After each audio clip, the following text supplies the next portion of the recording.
In 1975, when Papua New Guinea gained independence, one Kina could buy a basket of goods that today costs hundreds.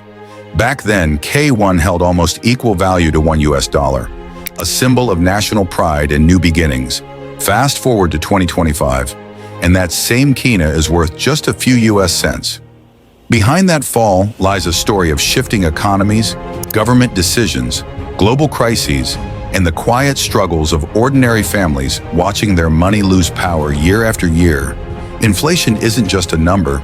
It's the reason a bag of rice, a can of tinned fish, or school fees seem to climb higher every season. But how did the Kina's strength slip away so far? And what does it reveal about PNG's economy and politics across 5 decades? The birth of the Kina, 1975. Hope and strength. In 1975, Papua New Guinea introduced its own money, the Kina and Toea, marking a proud moment of independence. One Kina was almost equal to $1, showing confidence in the new nation's future. People believed the Kina was strong, and life felt balanced. You could buy a full meal, a bag of rice, or several household items with just a few Kina. This was more than just currency. It represented freedom and identity. The economy was young, and people were hopeful. But as the years went by, the balance began to change. The question became, could the Kina hold its value in a world that was rapidly shifting? Early economic stability, late 1970s to 1980s. During the late 1970s and 1980s, PNG's economy appeared steady. The country earned well from exports like coffee, cocoa, gold, and copper. The Kina stayed strong, and prices in local markets remained reasonable. Many families could afford school fees, store goods, and simple luxuries. The government invested in roads, education, and healthcare, creating a sense of national progress. It was a time when people trusted their money and believed hard work would pay off. Yet beneath this calm surface, the economy depended heavily on a few key exports. If global prices dropped, PNG's income would shrink quickly. This hidden weakness would later become a serious challenge for the nation. The first cracks, global shifts, and local struggles. As the world economy changed in the 1980s, cracks began to show: oil price shocks, lower demand for PNG's exports, and rising import costs started to strain the system. The Kina lost small bits of value, and inflation began creeping in. Everyday goods cost a little more each year. Politically, the country faced uncertainty. Leadership changes and policy disagreements made investors cautious. The government borrowed money to manage spending, but that only added more pressure. For the first time, people began to feel that their Kina didn't stretch as far as it used to. The promise of stability started to fade, and families noticed their savings buying less and less. The 1990s, turning point, Kina's slide against the USD. The 1990s were a major turning point. In 1995, PNG floated its currency, meaning the Kina's value was no longer fixed to the US dollar. This move was meant to give flexibility, but it also opened the door to sharp declines. Within years, the Kina dropped significantly, losing the power it once had. Imports became expensive, fuel prices went up, and food costs followed. Ordinary citizens felt the pressure as wages stayed the same while prices kept climbing. The floating Kina exposed PNG's deep dependence on imports and the instability of its income sources. For many, this was the first real taste of inflation's bite, a shift that would shape the economy for decades. Life in the 2000s, when prices outpaced paychecks. The early 2000s brought hope with global trade and new technologies, but PNG's families felt a different story. Prices of rice, tinned fish, and fuel rose quickly, while wages grew slowly. Parents struggled to balance school fees, food, and bills. Inflation became part of daily life. The government spoke of reforms, but corruption and mismanagement weakened trust.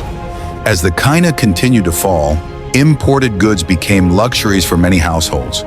People adjusted, buying local produce, cutting costs, and saving less. The gap between rich and poor grew wider. It was a time of endurance, not growth, as families learned to live with less purchasing power year after year. The boom that didn't last, resource rush of the 2010s. When PNG launched major resource projects like the LNG, liquefied natural gas project, many expected a new era of wealth. Billions of Kina flowed in, and the world took notice. For a short time, there was excitement, new jobs, new businesses, and optimism that the Kina might strengthen again. But much of the wealth stayed at the top. The benefits didn't reach most families. Prices continued to rise, especially in cities. A growing population and reliance on imports kept inflation alive. Instead of easing the burden, the boom exposed how fragile the economy remained. The dream of prosperity was real, but only for a few. The Kina versus USD, 1995 to 2025, a tale of decline over 3 decades. The Kina's fall against the US dollar tells a clear story. From almost $1 in 1995 to less than 25 cents by 2025, the drop is dramatic. This means imported goods, fuel, vehicles, food, became more expensive every year. The Kina's decline wasn't just about numbers. It reflected PNG's struggle to grow industries, reduce debt, and attract stable investment. Global events like the 2008 financial crisis and the COVID-19 pandemic made things worse. While other currencies recovered, PNG's remained weak. This long slide affected confidence in local business and the ability of families to plan for the future. The Kina's story became the mirror of PNG's economy itself. What one Kina could buy then versus now money tells its story best through what it buys. In 1975, one Kina could fill a shopping bag, a dozen bananas, a loaf of bread, and maybe a few canned goods. By 1995, it bought less, perhaps a bottle of soft drink or a handful of vegetables. In 2025, that same Kina might only buy a single piece of betel nut or nothing at all. These comparisons help people see how inflation quietly erodes value over time. When prices rise faster than income, savings lose meaning. It's not just numbers on paper. It's a change in lifestyle, comfort, and dignity. Inflation in this way becomes personal and deeply emotional. The road ahead, can the Kina rise again? Despite its struggles, the Kina's story isn't over. PNG has the potential to build a stronger, fairer economy.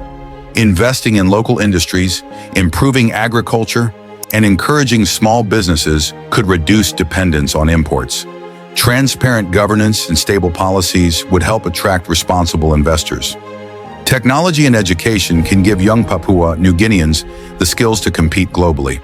If these steps are taken, the Kina could regain some strength, not just in currency value, but in what it represents: stability, confidence, and hope.